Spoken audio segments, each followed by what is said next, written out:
This podcast is a quest for well-being, a quest for a meaningful life through the exploration of fundamental truth. Enlightening ideas, insights on physical, mental, and spiritual health. The inspiration is love. The aspiration is to awaken new ways of thinking that can lead us to a new way of being well. Welcome to Body, Mind, and Soul Healing Conversations.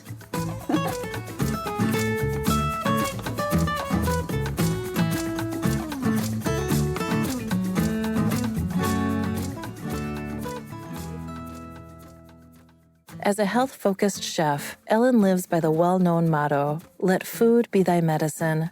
It is obvious that eating more fruits and vegetables is in your best interest, but simply knowing that is not enough. By embracing the connection between self-care, better choices, enhanced gut health, cognitive functions, and hormonal balance, we begin to heal. Plus, food inspires. It gives us the opportunity to create and gather in community to enjoy the flavors each season brings. Valeria interviews Ellen Postolowski, the author of Gut Driven, Jumpstart Digestive Health to Nourish Body, Mind, and Spirit. Integrative health coach and nutritional food chef Ellen Postolowski embraces optimal whole body well-being by emphasizing the essentials of robust gut health with balance, awareness, and education on and off the plate. Ellen resides in Allendale, New Jersey, with her husband Lou and dog Doug. She strives to create a ripple effect, highlighting the benefits of self-care for all clients with Gut Driven. Meet Ellen at chefellen.com. Here's the interview with Ellen Postolowski.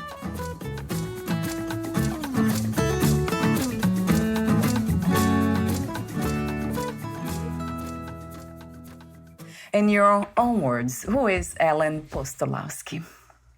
I think that, I know that I am someone that is on a journey. I am someone that has learned, that evolution is important for oneself. And yeah, it's that whole who I am has come has become very clear, I guess, for me in the last couple of years, as I want to share this knowledge that I've learned and connect my passion, which has always been food, but it's just gone so much deeper for me at this point in my life. And that's really who I am right now. I'm on a journey, but I want to share everything that I've learned to empower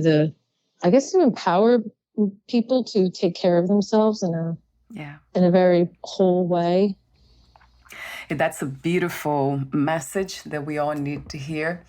Taking care of ourselves, because we tend to take care of others more than we take care of ourselves. And sometimes we even forget taking care of ourselves to take care of others. So how did you come to this understanding, Ellen? I would love to know more of the story behind the person. Okay, well, and like you said, right. And it's a big part of what I'm doing now is self-care. And I think for someone, I have been a chef for most of my life, a private chef, and that job entails taking care of others.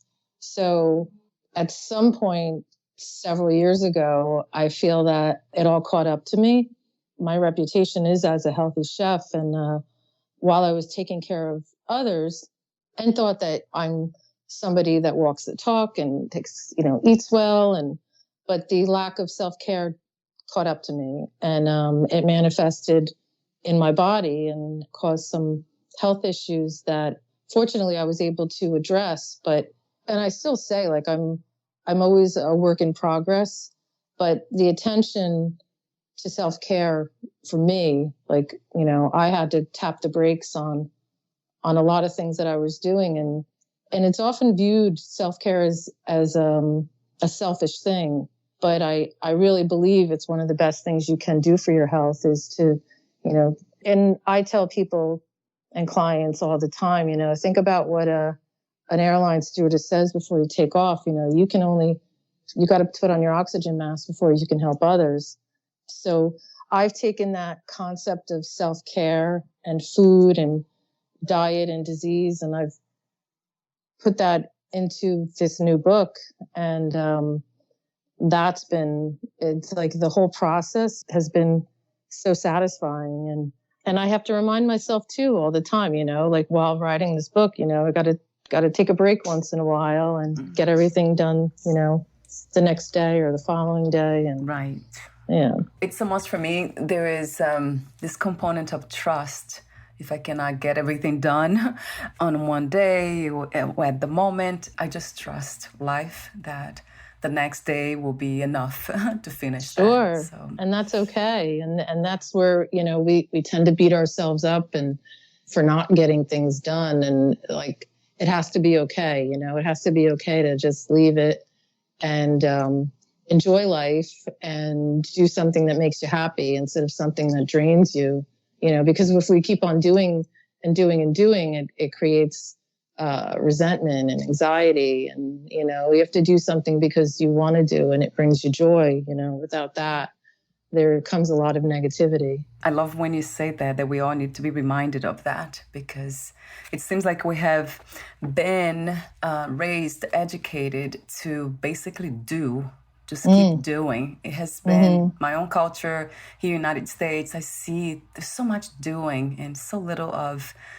reflection, of pausing, of relaxation. It's almost like a shameful thing to do. Sure. Right? Well, I mean, yeah, I grew up with, there was always something to do, like you didn't sit around. Right. And that's, like sometimes it's okay to sit around, and I feel guilty about that still. Yeah, isn't it funny? Yeah. It's funny, but it's not funny. Right?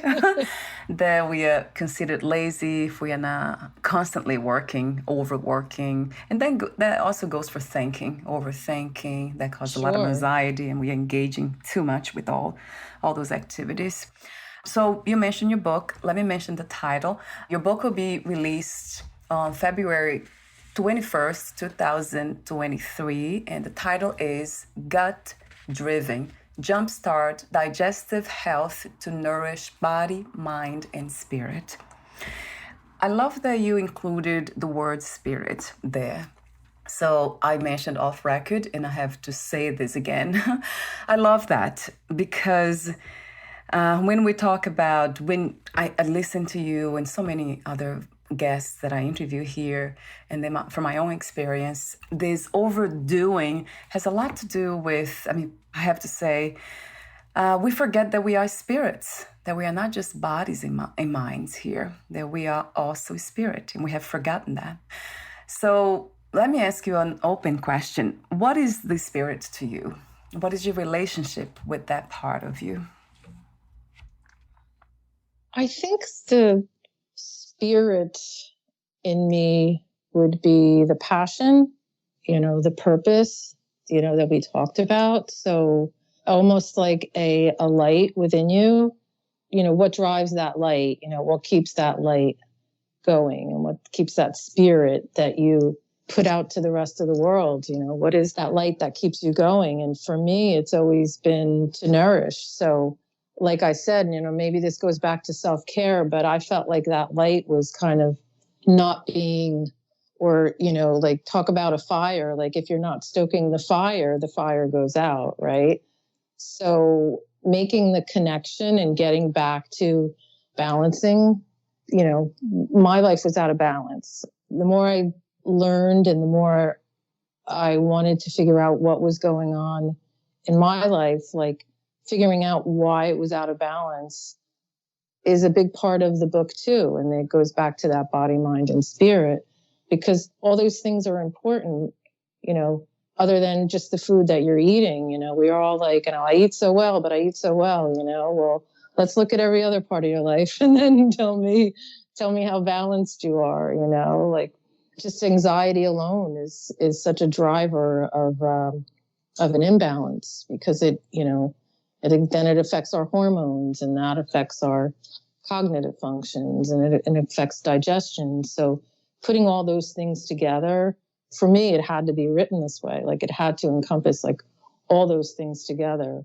for some sort of balance and, putting that person back together, that was happier with, the balance in their lives. It's just, I guess that's, for me, that's what spirit is. It's like that light inside of me. Kind of, it felt like it was a little dim on the dim side. Yeah, tell me about it. I know you call it balance. That's an interesting word, balance. To me, it's almost like a little bit beyond balance, in a sense that it's a feeling of wholeness, because we do have so many parts. And then when all these parts, they come into harmony, which is another word for balance, perhaps. But harmony, it resonates more with me for some reason, that word. So when all these parts, they are, let's say, dancing, having this harmonic dance, graceful dance, then I feel whole and happy and complete. And I love it. In a book, I have to mention now, because what we have been talking about, we're talking exactly about that. There's a beautiful chart called the Circle of Life that caught my attention immediately. You have two components, primary foods and the secondary foods. And that's very interesting to see that the primary foods, they are composed of spirituality, joy, social life, relationships, creativity, finances, career, education, health, physical activities, home environment. In the secondary, it's food, the food that nourishes the body, but that's second. So how amazing that is. I absolutely love that you are making this very clear, that we are not just bodies that need to be nourished with food and that's it, to be healthy, that there's a lot more to health than food alone. Your idea of being healthy, has that changed since we met? I think 3 years ago, I'm not sure. We met a long time ago. Almost 3 years ago. Yeah, right. So did that change, Ellen? Evolved somehow, or you still have those core beliefs? Oh, absolutely. It's evolved, and it should evolve. We should evolve with as we learn and we grow. And I always say, like, the tough times are the opportunities to learn. And we've all been through a tough time in the last couple of years. So, but the circle of life, just to touch on that really quickly, where I learned more about integrative nutrition, this is the whole mind-body connection. That primary and secondary food, they say, like, when primary food is balanced and satiated, your life feeds you, making what you eat secondary. So has that changed for me? Like, definitely. Like, I've become so much more in tune with all those primary foods because they were definitely not satiated. And I'm going to say harmonized because I really like that word that you're using. Yeah, harmony. But yeah, no, I've changed. I've changed the mindset. And I think when you and I first spoke, I was working with a lot of clients. I shifted what I do with clients, because I always worked as a private chef. But as I got older, I knew that I wanted to coach more, just to get out of the daily wear and tear of being on my feet all day. But, like, in that time, I started learning more and more about that primary food. And it just, I had to put that chart in the book because it's so important. Whatever your spirituality is, and whatever you believe in, like, we were all affected by that, where it took, like, how do you fulfill that? How do you fulfill that with church or, things that we used to do? Like, everything shifted. So, if you didn't shift along with it, like, I think that, or try to find other resources and ways to bring more peace into your life, whatever that was, like, that, for me, like, I've definitely become more aware. And so, like, in the book, I say, like, I use the words balance, awareness, and education a lot, because I think it's important to, see where you're lacking and just be more, when you're more cognizant of it, then you're more aware of, what's going on in your life. So it's a constant reminder. And I feel like that those were all the things that I needed to put into the book and into the outline. And I think it's a little over a year and a half ago, I said to my husband, because I said I would never write another book again. You did.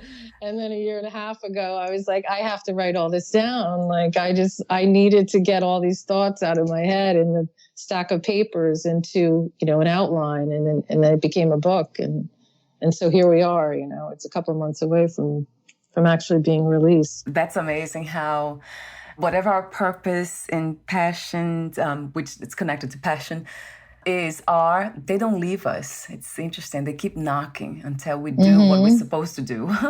It's incredible.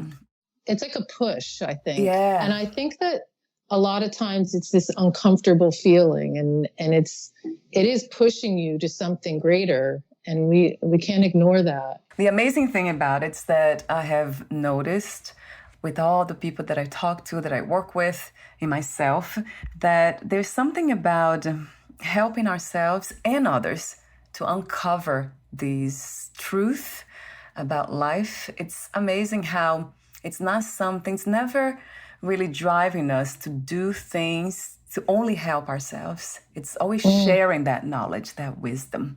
That's when I know that purpose is coming from the Spirit, because it's always about sharing and community. Yeah. I have to say it now too. Gosh, I have so many notes here. But there's another one. I mean, the first one that caught my attention in your book, which is part of the cover, it's in there, I believe. You say, you are only as healthy as the food you can digest. Mm-hmm. That stopped me because it's true. I have noticed that when my stomach's not well, nothing works well. I see even nightmares. There's the brain changes throughout the day and night. It's incredible how connected they are. But I would love to hear more about this from your scientific and all the researches that you have done. How does it work, this gut-brain connection, Ellen? I believe that you are only as healthy as the food you can digest. And for me, that was a lesson that I learned when it came to my own health. Because as someone who's a chef and, is making meals for not only for myself, for other clients, it was all about the food. And when I was faced with different health issues, it was more about the digestive system. And when I started learning about the digestive system, I realized that you could be eating the most nutritious meal. And if you've got something going on in your gut, and we have this gut-brain connection, it really does start in our intestinal tract and it goes up to our brain. So it's almost like looking at a wheel that should just be spinning, without any flaws. And if there's something that throws it off, then it's this unified response, and it's almost stress. And it's also inflammation. So that really just blew my mind, like the whole connection that our body is, like I told you before, is that our body is always trying to correct itself, but it needs your help doing that. There's attention to self-care, and then there's, the convenience foods, and there's the standard American diet. And these have a very negative impact on our digestive system, a lot of additives and the things that make those convenience foods shelf stable and so soft and chewy and creamy, and they're really wreaking havoc and inside of our gut. So or even age, we have digestive enzymes that help break down foods. But for me, I dealt with a lot of acid reflux when I was younger. I was given prescriptions like most people, and it's a Band-Aid instead of looking at the root cause. So it came back, and I think stress is a big driver too. But when it came back for me, my doctor said, you're going to have to be on these for the rest of your life. And I was like, no way.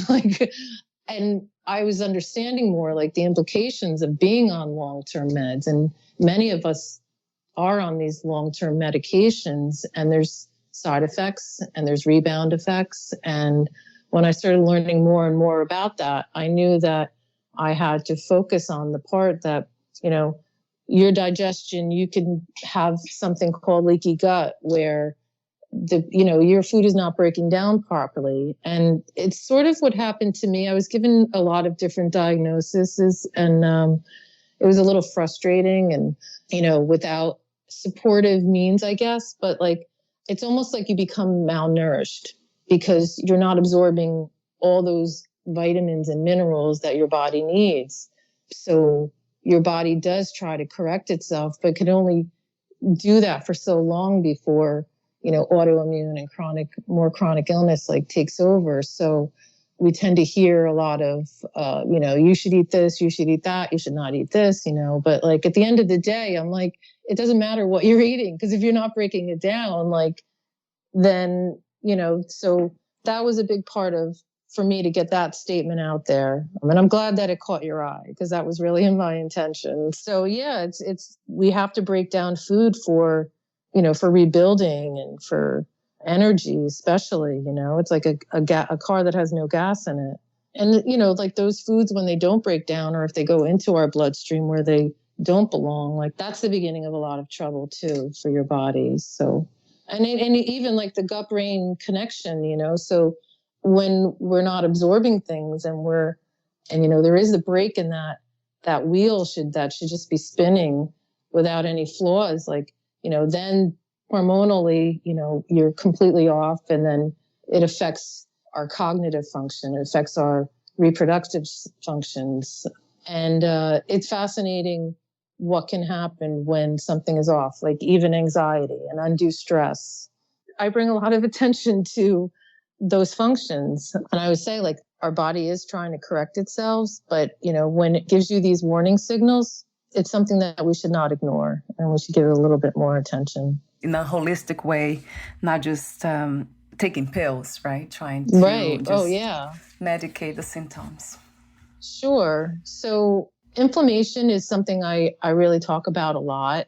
And I think that if you calm the inflammation and if you, support your immune health is huge, right? So we hear so much about boosting immune health, when I really think we need to support our immune system.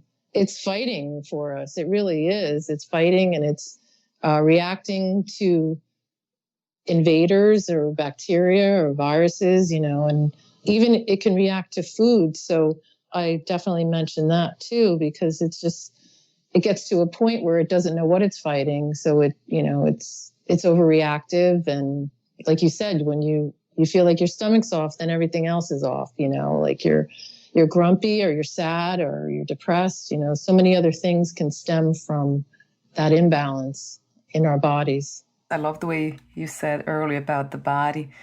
It's trying to do the work, its work, but then we get in the way by not paying attention to the signs or giving it what it doesn't help. It doesn't really promote healing.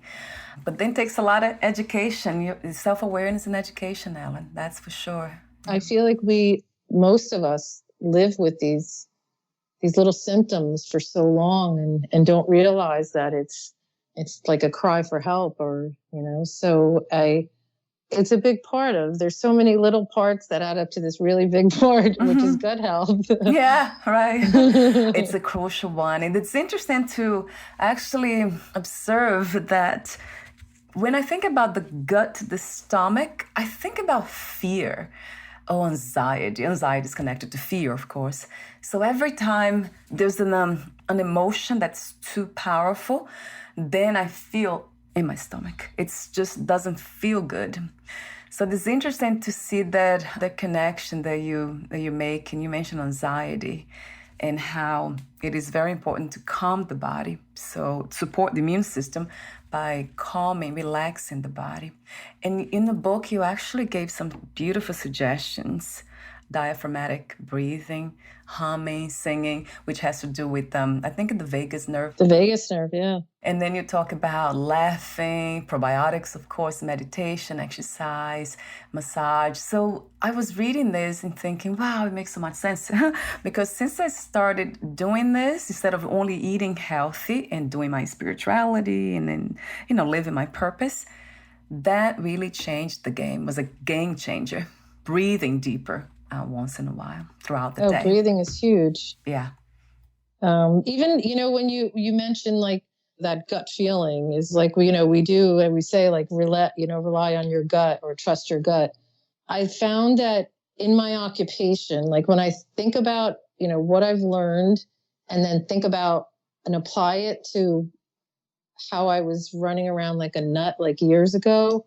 And, just being busy, like working, like doing my job every day. But for dinner, I would always come home and we'd have a nice dinner together. But like during the day, I was like on the go. Like I was shoving food in my mouth when I could, and then like getting back to work and doing all those things. And that really impacts your digestion, even when we're upset. Like you said, you have that feeling in your gut. Well, it's probably one of the worst times to eat is when you're upset, because all those, your body perceives that you're stressed. You don't have the blood flow that you need in your stomach to break down foods. Like the oxygen is off, everything is off because you're upset. And it's like something like now, if I'm upset, I'm like, well, now I can't eat because what's the point? Yes, yeah. So I have to calm down, So true. and I know, whatever it is that's bothering me, like most of the time you got to let it go. There's situations and there's circumstances that are all different, but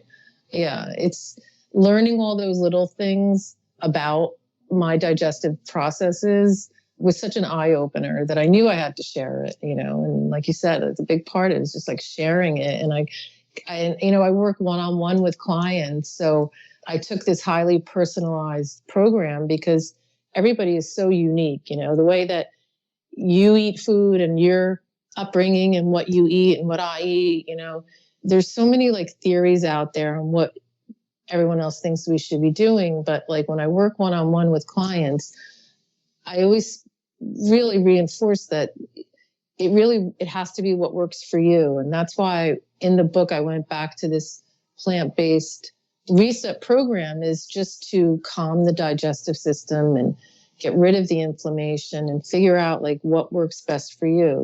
Like it's a journey. It's a journey that's different for all of us. But like I said, I took a very highly personalized program because, it's all individualized, but I had to make it more appealing to the masses. And this book is a result of that.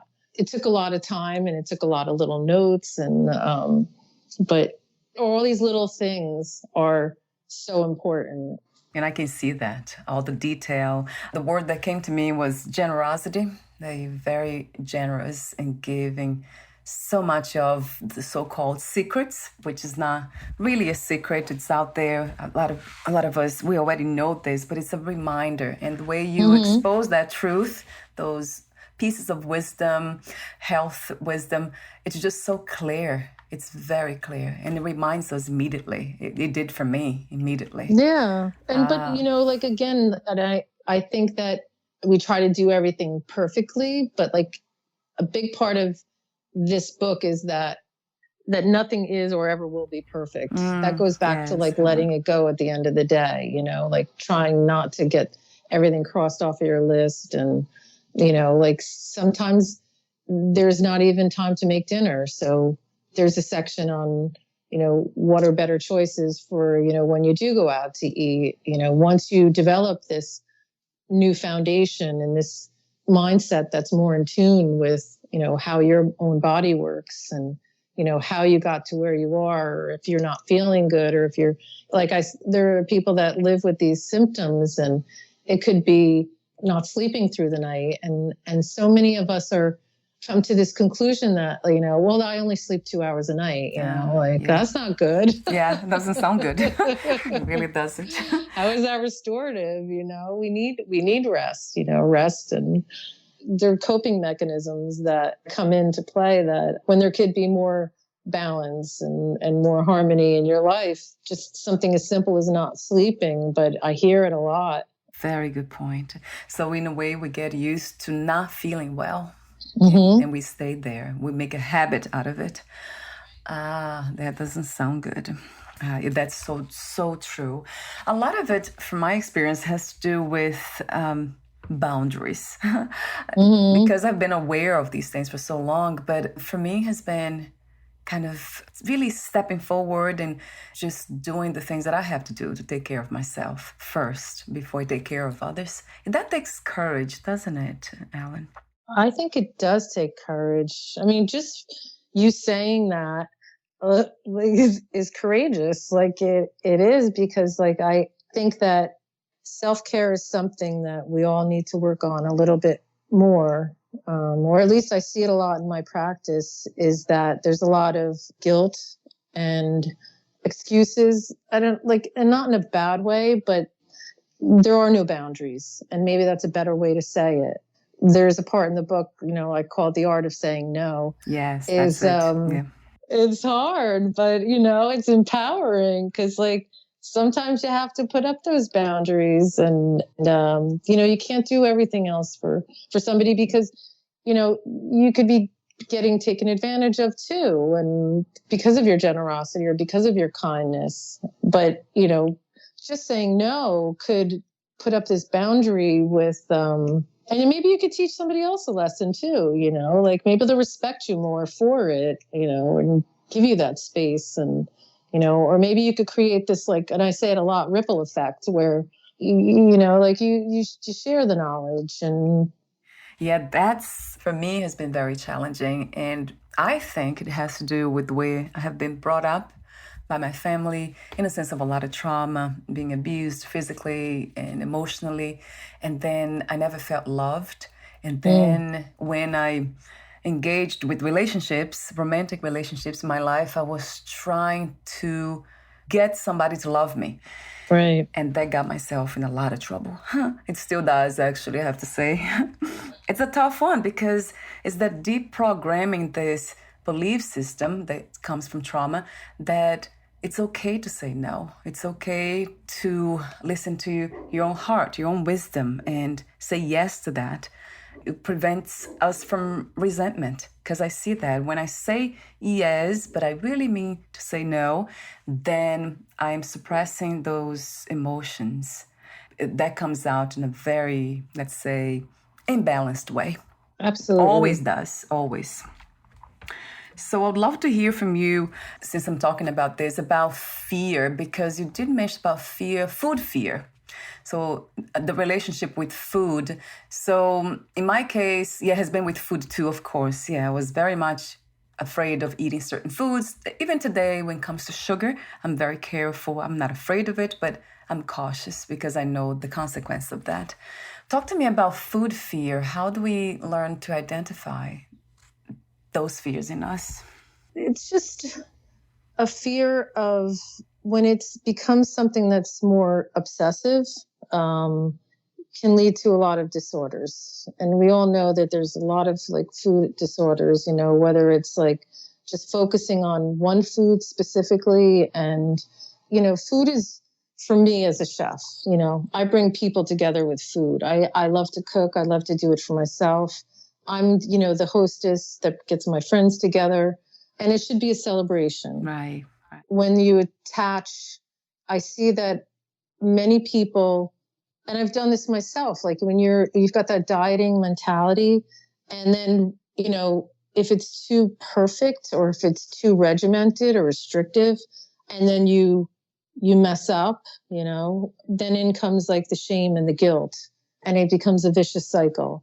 I had to I spent a lot of time on that, because I've got friends who have daughters that are young now, teenagers, and I hear it so much that, they're going to a place where, because they're becoming bulimic or anorexic or, orthorexia, where it's like that focus on having to do something perfectly all the time and obsessing about a certain food or, restricting a certain food. So I go back to that food brings us joy. It's nourishing.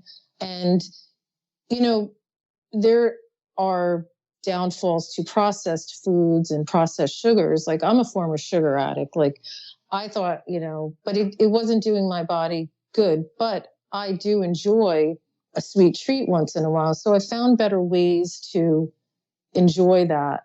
And, even if I go out one night and I do have a dessert that I wouldn't normally have, it's like, I don't want to feel guilty about it. I want to enjoy it. And, there's a section about messing up. And I was like, you don't think of it as messing up, because I have clients that go through my program and they're like, I got to start all over. I'm like, no, you don't. Like, what do you do to start all over? Like, you're okay. You can't beat yourself up. And it's the reason I called the program Reset 90-10, because the 90% is just trying to be more aware of what you're putting into your body and reading labels and picking better options and shifting away from the standard American diet and all the processed food. But then there's that 10%. And I'm like, and that's for life. Like, that's for going out or not being in the environment. If you're at home, you can control more of what goes into your food. If you're out and about or you're at a function. And one of the questions I'm asked all the time is when someone is going through my program or we're working together, they say, oh, I have a wedding that's coming up in 3 weeks and I'm so nervous about, or a function or a work function, and I'm so nervous about what I'm going to eat. What if they don't have anything? I'm like, okay, that's 3 weeks away and you're worrying about something that hasn't even happened yet. So now you're creating all this anxiety in your body. And, but I'm like, but in 3 weeks time, you're going to be on such a different, you're going to have evolved so much, you'll learn so much more.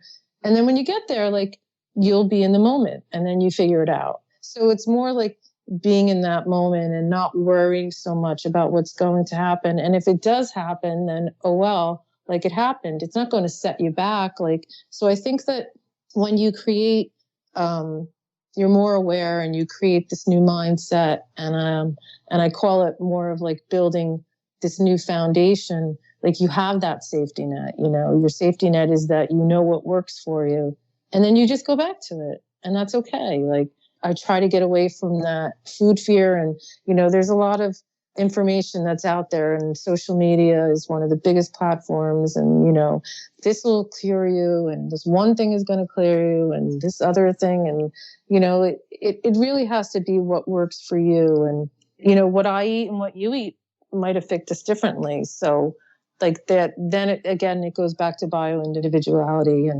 but not beating yourself up. Like I said, that mentality, that dieting and that restrictive behavior and only allowing yourself, 3 walnuts and 2 almonds a day, like, it's got to be a little bit more lenient. And, let's just take one day at a time instead of being so restrictive and hard on ourselves, because we were very, very hard on ourselves. Wow, I love that. So it's open, it's not a diet, and you're very aware as a guide that we are supposed to listen to our own bodies and see what works better for us and define what health is on our own terms, from our own experience. I love that. That is exactly what I try to do with my own life and I believe in. Although we do love your guidelines and your suggestions in the book. You have so many healthy ones. The Reset 90-10 program, how do we access it? Through your website, or is that online only, or do you actually meet people in person, groups, corporation, and individuals? Yes, all the above. But it also is in the book. The whole Reset program is outlined in the book. There's over 100 recipes in the book. So it starts as the Reset program, which is a 3-week elimination of inflammatory foods. It's a way to reset that environment and to calm your environment in your gut. It's a comprehensive program. I go back to plant-based because I found that plant-based was the best way to calm the gut environment and to nourish it. At the end of the day, I've said it for years, like, I just want everyone to eat more fruits and vegetables. Like, I don't want to turn you into someone that only eats, that vegan, or, I don't like to label myself and say I'm this, I'm that. But I do believe there are a lot of benefits in plant-based foods. And then after the 3 weeks, what I came up with is a maintenance, and maintenance is just your foundation. So reintroducing certain foods, being more aware of potential sensitivities to foods, like sensitivities are so prevalent right now, food sensitivities and intolerances. So I break down what, an allergy, a sensitivity, and an intolerance is. And then I give a lot of information on how you can pinpoint certain things. But then I definitely believe that there are medical professionals out there that do support that more functional lifestyle. It's very nutrition based. So I offer a lot of suggestions like that. But really what it is about sustainable, something that's sustainable, that isn't hard to follow. And, like we always talk about, having more plant-based meals during the day. And it's a perfect way to have a supportive and empathetic view at what works for your body and, how you can actually sustain a lifestyle where it's not focused around counting calories and counting macros and worrying about if you went over or under. But you figure it out and you balance. And I remember that it becomes more intuitive, and intuitive eating definitely pulls away from that dieting mentality. And I'm all for that. And I think that the only thing is that, like, I never think that intuitive is so easy. Like, I wish it was, not at all. So true. If it was so intuitive, then it would be easier for all of us to grasp it. So when you outline things and you put something in, then it does become more intuitive. But I think you have to go through trial and error first. I love when you say that about sustainability and flexibility and fun.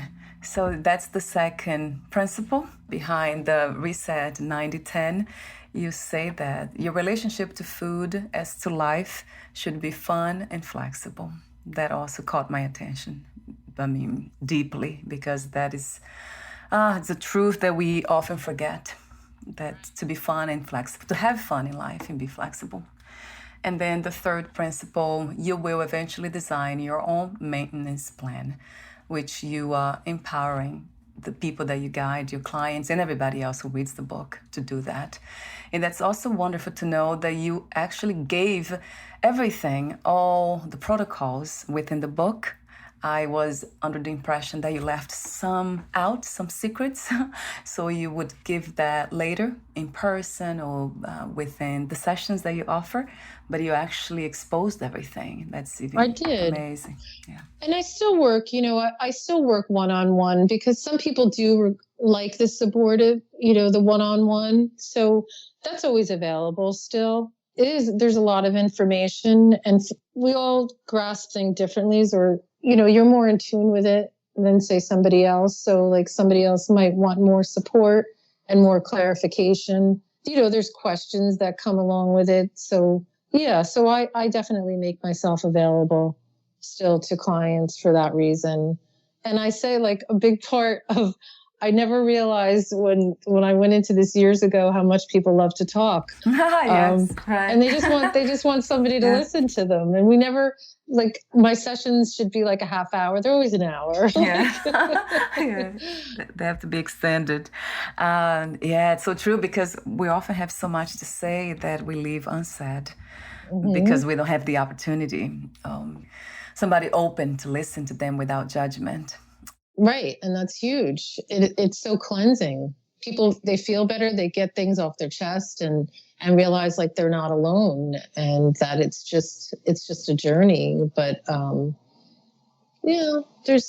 everyone's got what they're dealing with, and it's different for everybody. But if somebody listens to you, and that goes back to when I had my own health issues, and I went to many different doctors trying to figure out what was wrong with me. And a big part of this book, for what it is right now, is because I felt like a lot of doctors did not listen, or there was no support in between. Like, okay, I'll see you in 6 months. So then I had so many questions, and I was like, if someone had just called me and said, how are you doing with this protocol? Or what do you, like, how are you feeling? It would have made such a big difference. But then again, like, I think that every doctor was put in my path for a reason. So I try to take something good from all the experiences. But then I've met doctors that I think had the best bedside manner ever. And I've learned so much from different doctors in this journey. Yeah, that's another huge piece, and I'm so glad you're aware of that too, and you incorporate that naturally. It's not even something that it was a plan to do it. Listening, deep listening, that's so healing, and that's part of healing. So that's beautiful that you do that too, Ellen, naturally, and you are aware of that, how much we need to be heard, all of us, and understood. And this is really like a guide, like I'm not trying to diagnose anybody or anything like that. Like it really is a guide. It's more information on how our bodies really need us to pay more attention to what's going on in them, because we tend to ignore things until something breaks down. And, preventative medicine and being your own advocate are another big part of the book. Yes, yeah. It's very empowering, the message of listening to the body and take responsibility. It's like accountability. Yeah, we do rely on everybody else but ourselves. It's kind of interesting when it comes to health. But that's another beautiful message. There are so many in your book. And I love your wisdom. I said that before, and I hear that again when you speak. So natural. It comes very naturally to you. Thank you. It's a gift. So we're almost at the end. I do have a few more questions. But before that, Ellen, would you like to add anything that you left unsaid or read a passage in your book? I do have a passage. Let me see. Let me just bring this up. This is towards the end. I have made significant strides in my health with more awareness about how I feel and finding the time to care for myself. Self-care requires not only food, water, and exercise. A well-rounded human being needs quality time to align their overall spirit, eliminate stress, find joy, and hold on to happiness. This journey is different for all of us, but we all want to feel good and to be able to live our best lives. Food is essential, and with this guide, I hope that you'll be able to follow a nutritious and sustainable path to health. The right food, along with healthy relationships, proper exercise, acts of self-care, fulfilling career, and a spiritual practice sustains our body, mind, and soul and allows us to thrive. Yes, a trillion times to that truth. The message of self-care again, which I call a self-love, but it's the same thing. In the way you speak, it's really self-love. It translates to me into self-love. So thank you so much, Ellen, again, for meeting me once again today, for your presence in the healing world, and for being a contributor to peace in this reality. We do need more of it. Human beings waking up for that power that we already have within. And I say peace because it's the only way. Our only way to health really is to have that inner peace. It really is not just physical health, but mental, psychological, emotional, and then spreading the good news into the world, just being that light that you spoke earlier, just sharing that light with others. Thank you so much for being who you are. Oh, thank you, Valeria. I love speaking to you. Me too. It's very natural. I would be here forever. So before we say goodbye, on a technical note, where can we find more information about you, your books, your workshops, your programs, products, services, and future projects?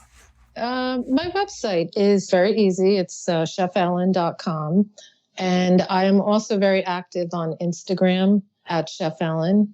And then, those are probably the two best platforms right now. There's always something being added, and it's all the good, the Amazon has got the book on pre-sale right now. So all these good things are happening, and, everything coming to that point of, wow, this is really happening.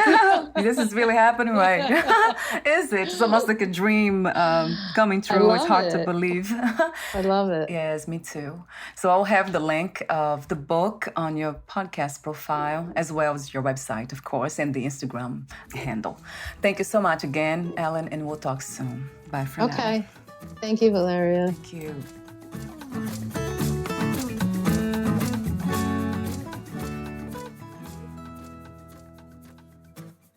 Thank you for listening. To learn more about her work, please visit chefellen.com.